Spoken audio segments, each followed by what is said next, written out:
Welcome to Fertilish, the podcast where we get real about fertility, infertility, and everything in between. I'm Laura. And I'm Brandis. And whether you're knee-deep in treatments, just starting to ask questions, or somewhere in the ish of it all, you're in the right place. Here we ditch the stigma, break down the science, and have candid conversations about the messy, emotional, and sometimes hilarious journey to growing a family and preserving your fertility. So grab your coffee, your meds, or just your curiosity, and let's get into it. Welcome back to another episode of Fertilish, the podcast. We're super excited to have this episode all about preserving fertility. Yep, and whether that is sperm freezing or egg freezing, we'll talk about both the processes and I guess reasons that people would consider freezing their eggs or freezing their sperm. Yeah, because there's a lot of different reasons why people may be interested in either one. Mm-hmm. And I think, so again, because we touched on it, reasons for fertility preservation. So, a common one is you're just not ready for kids yet. So it's becoming more of a well-known thing now because of social media. Yeah. I know there's a lot of big names out there that talk about egg freezing on Instagram or TikTok or whatever else. It's become more of like almost like Botox. Like people go get Botox, they go freeze their eggs. And I think it's becoming more common. So whether it be because maybe you have met the person that you want to be with, you're just not ready for kids, or maybe you're single and you want kids in the future, so that's an option. You're wanting to focus on your career. Those are all reasons. Another reason that we get is people are they have cancer and they're needing to do radiation or chemotherapy, and they want to preserve the option to have biological children in the future. And so that's a reason they may do it. I'm trying to think what else. Maybe their mom went into premature ovarian failure, and so that's a reason. Those reasons we talked about before. Maybe the BRCA gene runs in your family, and so you're going to do IVF in the future, so you might as well freeze eggs. And so I think those are common reasons people will freeze eggs, I guess, or sperm. Yeah, absolutely. And I think, even I feel like a little bit more recently, sperm freezing has even been a little bit more prevalent on social media and reality TV.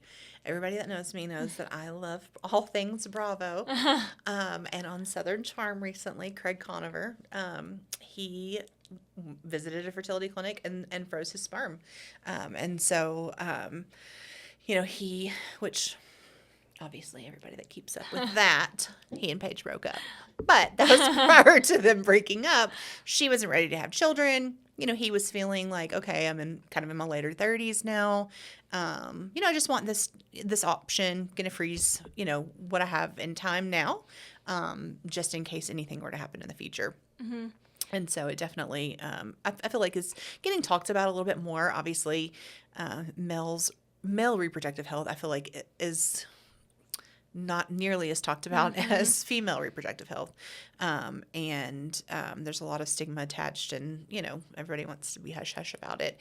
But, as we have spoken about before, male fertility ages as well, decreases as well. Obviously just having those options open and available to you for the future, even if you don't think that you even might need to use it, or if you don't think that you even might want to use it. You never know how life is funny that way. Never know how things may change, and just having that as an option for you at a later time.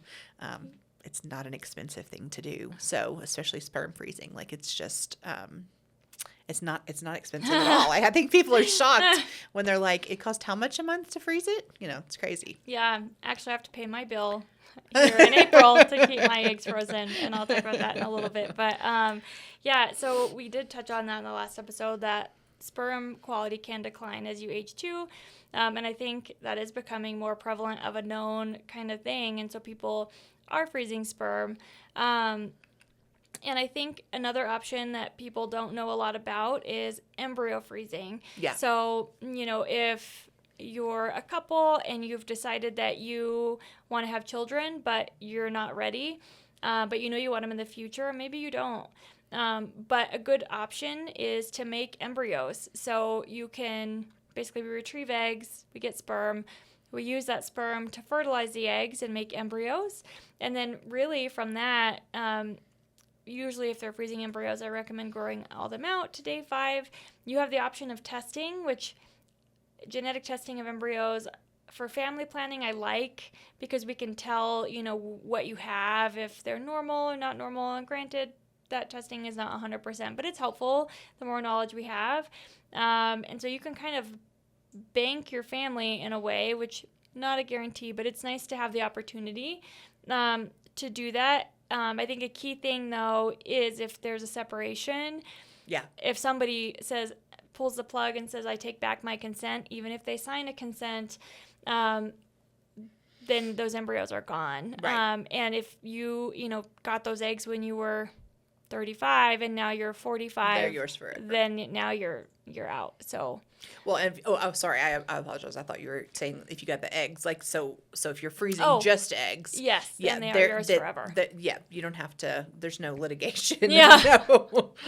Yeah. They're once just you combine, yours. you're stuck. So we can't unfertilize. So that's an important point to make. Yeah. As far as the process goes, we kind of touched on that. It is, I think for males, it's obviously very straightforward. It's easy process. You could either do it at home or in the clinic. We have kits you can mail in. So that, is a good point. For women, it is a little bit more of a process. Mm-hmm. IVF and egg freezing are the same.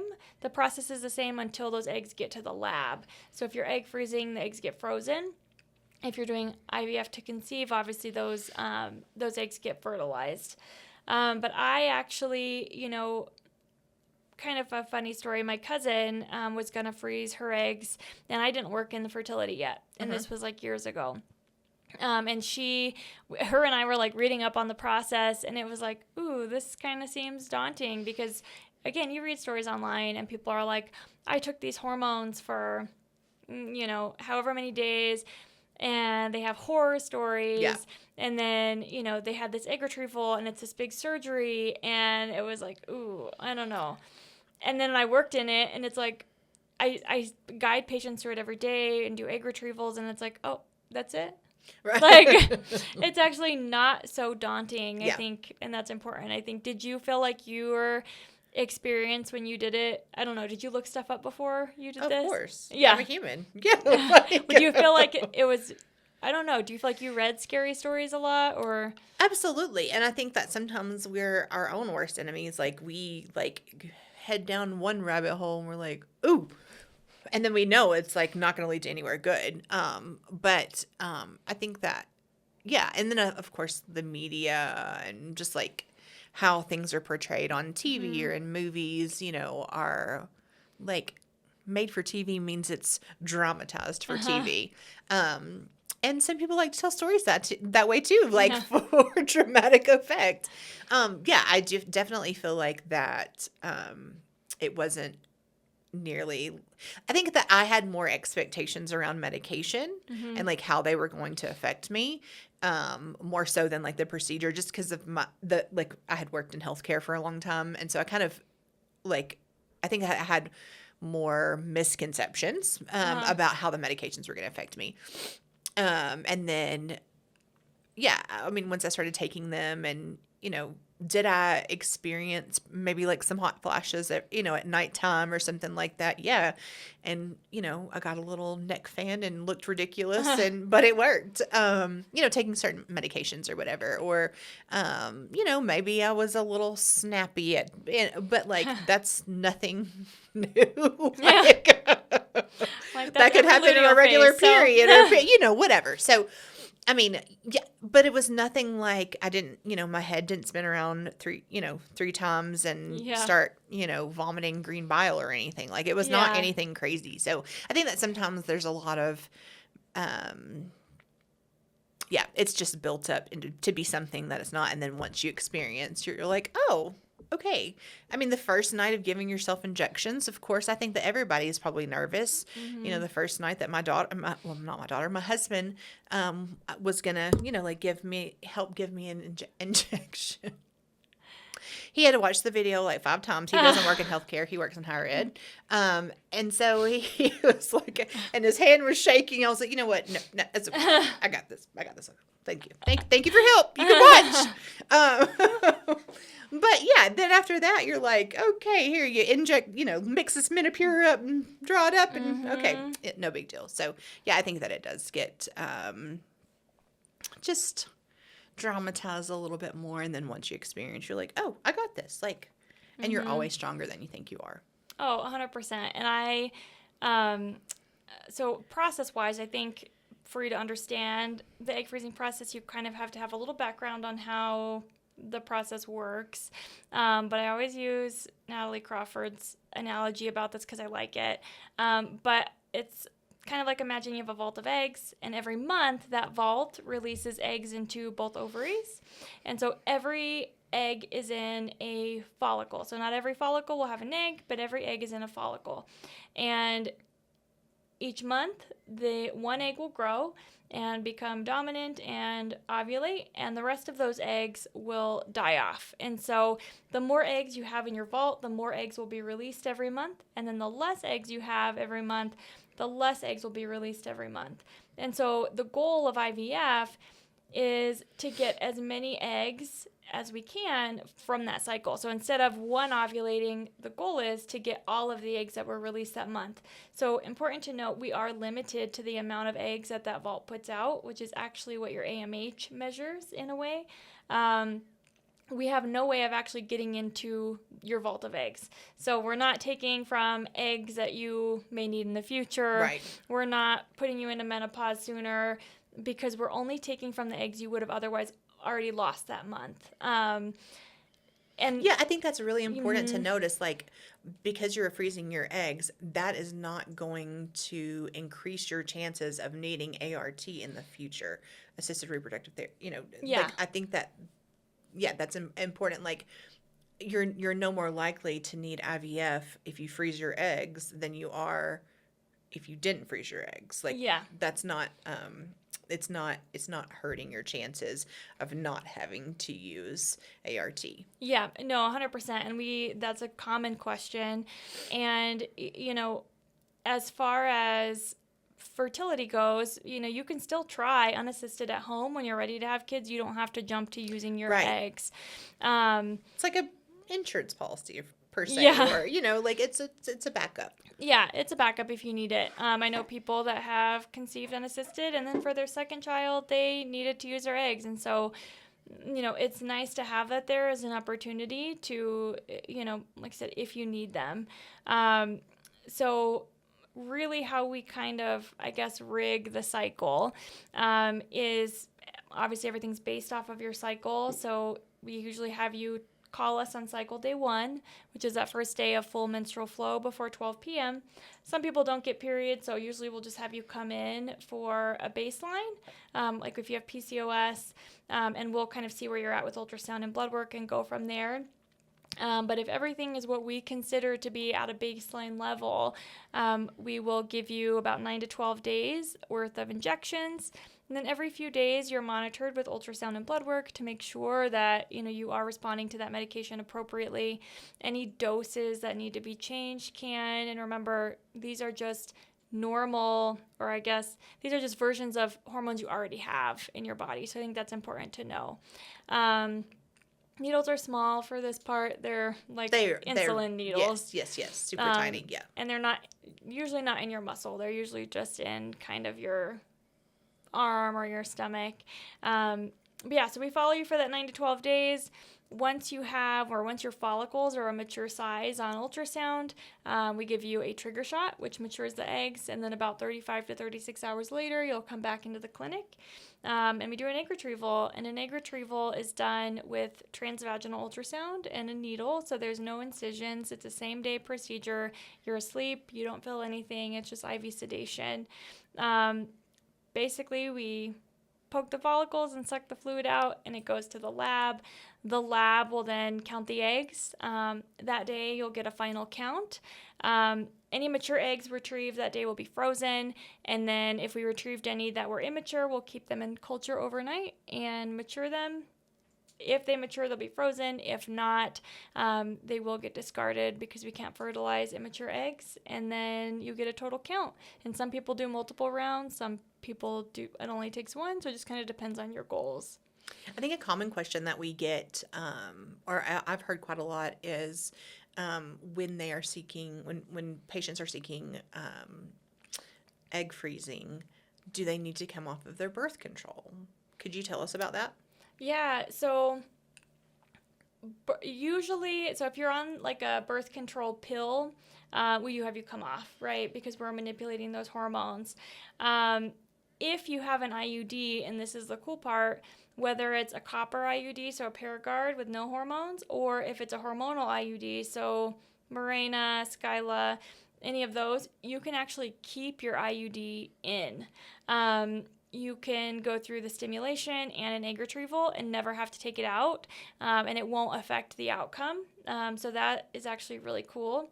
I actually had a patient not long ago. She was starting cancer treatments and wanted to freeze her eggs, and she had a Nexplanon in. Mm-hmm. And I don't even remember how many days she had, not a lot, but she had to start right away, and it was like, you know what, we're just going to do a spontaneous start. She kept her Nexplanon in, and her outcome was like really good. So if you're on the pill, I would have you stop it. Typically IUDs are the ones we say you could stay on. Good to know. Good to know. I think a lot of patients, they are curious about that, or even potential patients, people in the fertility world, they have considered freezing their eggs. But IUD, that's something that comes up a lot too. And I was actually, you read my mind. I was going to ask you about that next, because I think that comes up a lot. Obviously, they're not wanting to go through the process of removing it and then having it replaced. Yeah. You know, that's something else you hear your stories about. Yeah. And so to know that they can still freeze their eggs, that's still an option for them without having to have it removed and replaced, opens up the doors, I'm sure, for so many people who probably were like, I'd love to do this, but I'm not willing to do this. Yeah, I'm not want to take out my IUD and put it back in. Yeah, right. Yeah. I know. I have so many friends that joke, like, I'm going to die with this because I'm not going through that again. So, yeah, you don't have to remove it. And as far as side effects go, I think, again, it's important to know that everybody's experience is just that. It's their own experience. When I went through it, so I have PCOS, and I actually did my own protocol and everything, and I was nervous because, you know, you do see occasionally people that are over responders or hyper responders, you know, get nauseous, get the bloat, and it's like, oh no, I'm not, like, you just don't know how you're going to respond. Of course. And so I remember I would come to work, and I did it while I was here, so I never had to take time off. And, you know, they would draw my levels, and I get estrogen back, and it was like in the high thousands. And I would like, when am I going to start feeling bad? Because you see people that do this, and their estrogen was the same as yours, and they were not feeling good. Yeah. And it's like, oh no, like you're like waiting for something to feel bad. And it's like, oh, you know what? I feel okay. Let me just go with that. My day of the egg retrieval, I actually came into work. I worked that whole day, and then they did the retrieval after. And I think I woke up too, like waiting to feel something. And my experience overall was really good. I didn't really have side effects other than I had some bloating. That actually after the retrieval got worse for about 3 days, and then it was fine. My period came like 2 weeks after, and every symptom I had was gone, really. I didn't gain weight, which I think a lot of people are worried about. Usually any weight you gain is pretty temporary. It usually should go once you stop the hormones. But I think side effects are a big thing that people ask about. No, absolutely. I think that is, whether you're going through egg freezing or IVF, like I think that the medication side effects so many people are hesitant to go down the road, period, because they're concerned about the side effects of the medication.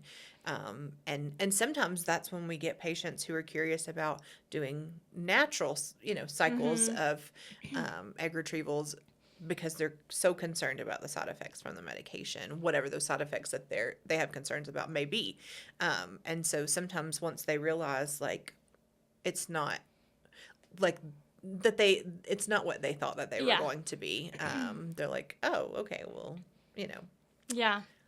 Yeah. And I think people think, and it's crazy because, like I said, I went through this with my cousin, and she actually ended up coming here because I ended up working here and I did her cycle. But, before I worked here and knew what egg freezing was, it was like, oh my gosh, your life has to stop for 2 weeks. Like, right. We have to be at the doctor every day. And then on top of that, like, you're going to be sick from meds and you're going to have to be home because you're going to have to give injections. And then by the time she did 2 cycles, I did 2 egg freezing cycles. And by the time I was on my second, like, I had just had, like, my Follistim pen in my purse, and we'd be out at dinner or drinks, and it was like, all right, I'm just going to sit here and just give this real quick. And so it's something that doesn't have to stop your life, for sure. And I think people, don't realize that either. No, I can't tell you how many injections I've given to myself in a gas station bathroom or in the vehicle. Absolutely. Like, I do always go in the stall just so that people come in, that they're not like, what is she doing? Yeah. But then that made me even better because I can do it without a mirror. So. Yeah. I don't know. Those PIO shots when you're actually doing IVF, you guys. That's the majority of what I've given myself in the bathroom stall.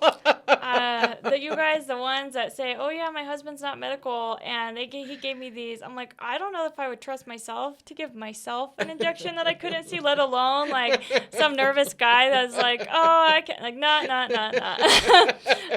no. So yeah, and the egg freezing injections are not as bad as you think. Those needles are super small. Yeah, for sure. I think something surprising to me though, the Menopur burns. And it does burn a little bit. Yeah. I had given it to my cousin, and a lot of the time she was like, and I would always tell her, okay, woman up, you're fine. And then I gave it to myself, and I was like, oh my gosh, this is like a bee sting. Yeah. So I was like Googling ways for it to feel better, which you have to mix it, leave it out for 30 minutes, and then ice, and it doesn't, inject slowly. I was like slamming it in. But and that helps. But now I know that from a patient perspective to tell people. But sometimes I bring that up to patients and they're like, it didn't burn. So I'm like, okay. Results so may vary. Yeah. Results may vary. Yeah. I did experience some burning with Menopur, but if it was like my first cycle, by my second cycle, I was just like, whatever, like, let's just get the shot done. Yeah. Move on to the next thing. But I had gotten some of these little, I can't remember the name of them now, but there were these little ice packs that are sticky on. Oh, uh-huh. And so, but they're reusable. So like you can wipe them off and it is sticky again. And they're specifically for shots, and they just like stick to your stomach or your wherever. Mm-hmm. And so I would just use that or whatever for like a couple seconds afterwards and just hold it to it, and the burning kind of subsides. It does feel kind of like an insect sting. Yeah. Or it did to me for a few seconds. But yeah, the ice definitely seemed to help for sure. Well, and there are so many cool things now. Like, this wasn't even a thing when I froze my eggs, but Dandy Fertility has that injection belt. And that's really cool. It's like hands-free ice and heating and all the things. And I mean, people have said, oh, you could just hold it there. And it's like, well, yeah, but I'm also a sucker for like a bougie package. Right. So like, why wouldn't Whatever makes me feel better, okay? Yeah. So I don't know. This, I just think it's less of a daunting process than people think. And I think it's important to talk to your provider too about, okay, at my age, this is how many children I would want. This is my AMH. How many cycles do you think I would have to do to get enough eggs to maybe have me have 3 children in the future. Because it's important to note that there's attrition at each stage. Like, so, Yes. however many follicles that you start out with may not be the number of eggs that are retrieved, and then how many ever eggs retrieved are not necessarily the number of those, eggs that are going to be mature.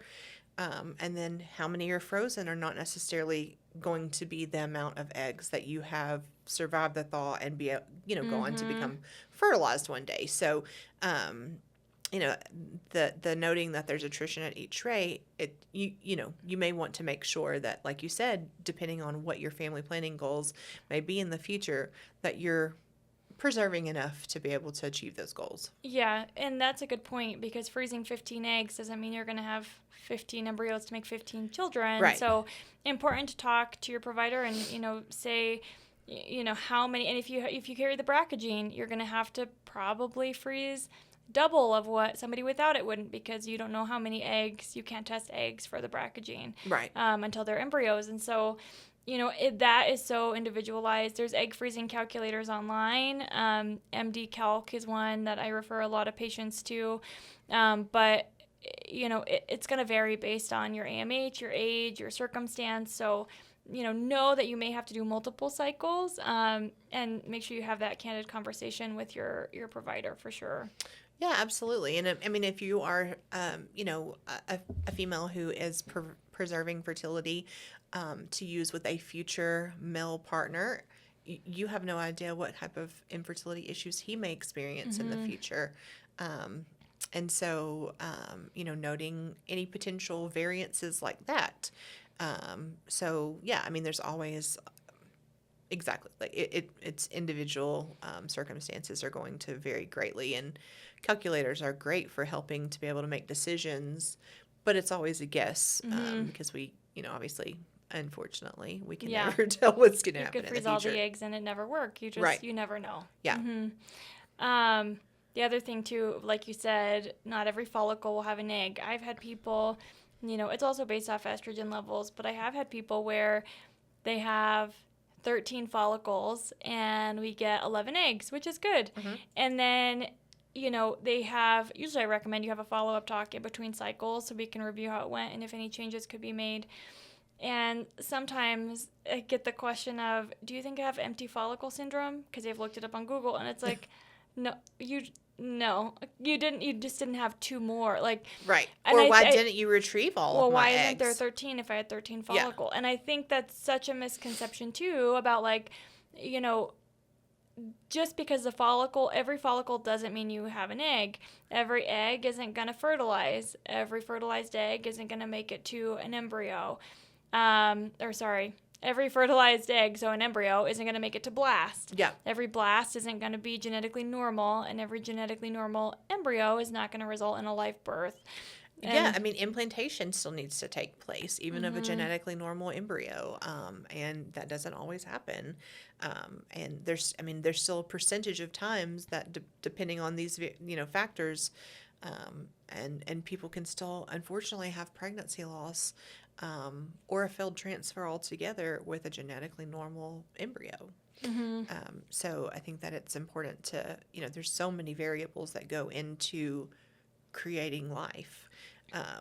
And so I think that's important to plan accordingly, knowing how many steps there are between, where I'm starting and where my goal is. Yeah, and that also depends on age too, when you freeze them. A big question we get is optimal age. I would say, if you're 35 to 37, you're going to start delaying childbearing, or you are going to, that's a good age. But honestly, the sooner the better is usually my answer.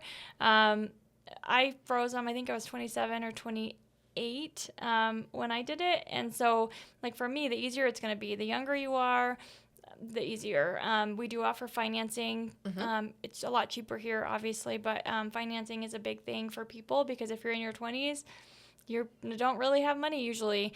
And so financing is a big thing that we offer here that I think a lot of clinics don't. And so that's helpful for anyone that's where that's a factor.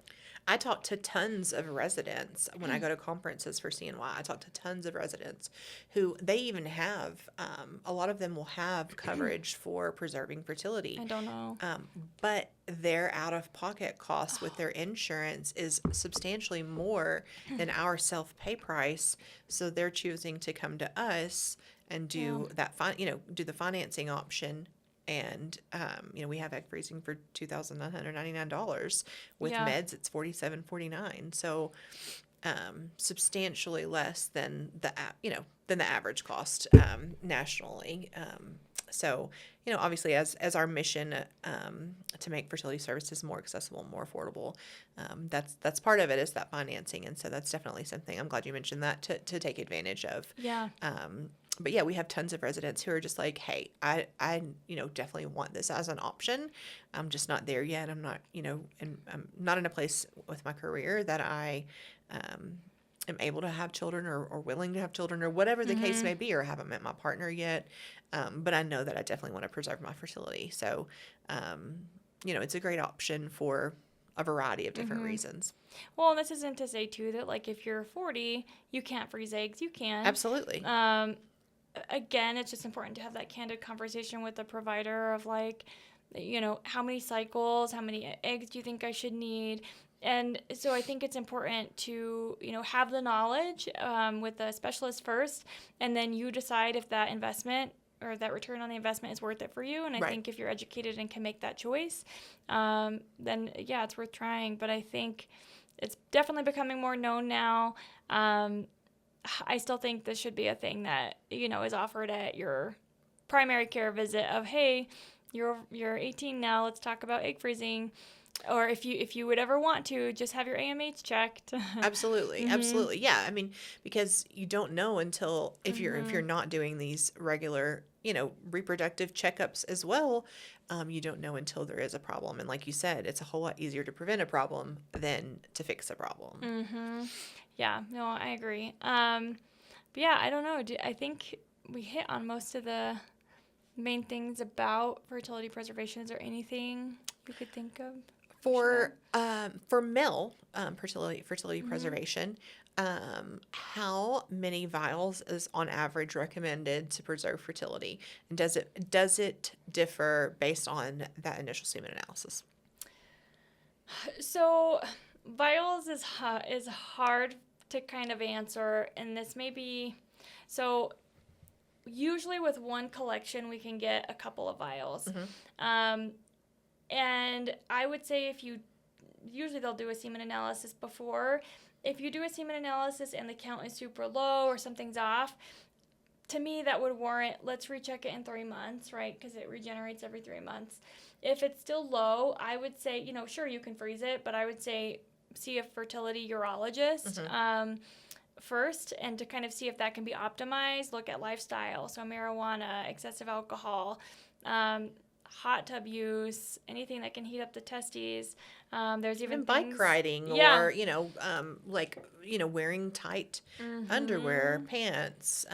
So those are all things that maybe optimize first, and then if it's still low after Clomid or lifestyle treatments, then that may warrant more vials. So I think depending on your situation, again, talk to the fertility provider based off of your analysis. But again, for IVF, everyone here automatically gets ICSI, where we pick out a sperm and put it in each egg. And so we need really just one sperm per egg. So if your count is, let's say, 1 million, that's fine for IVF. But if your count is 1 million, IUI wouldn't necessarily work. And so you may need more vials if you're wanting to do IVF. So it just kind of depends on your count and kind of children. I know we have a lot of people too that come before transitioning. And so they're male transitioning to female or vice versa, and they'll do egg and sperm freezing. And so I think it's important to get analysis first, see kind of where we're at, if anything needs adjusted, and then kind of going from there. Yeah, I think that's great advice. That way, especially if you are trying to preserve fertility for something like transitioning or, for oncology treatment, to make sure you have a baseline, so that way you can feel confident with your decision with how many of this or how many times of this do I need, prior to moving on to this next step, that may result in, fertility decrease. Yeah. Yeah, no, I agree.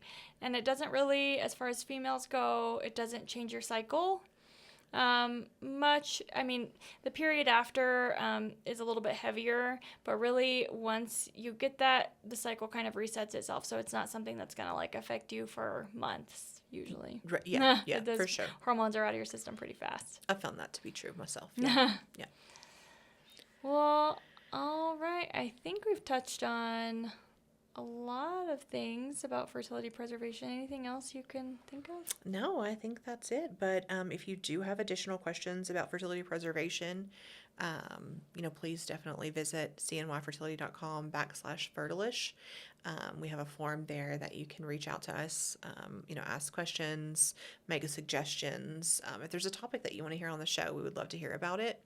But definitely if you have questions about fertility preservation, if you are looking to schedule a consult with CNY and discuss, with a provider, your next steps or what they would recommend for your next steps, there's a schedule consult button on the website.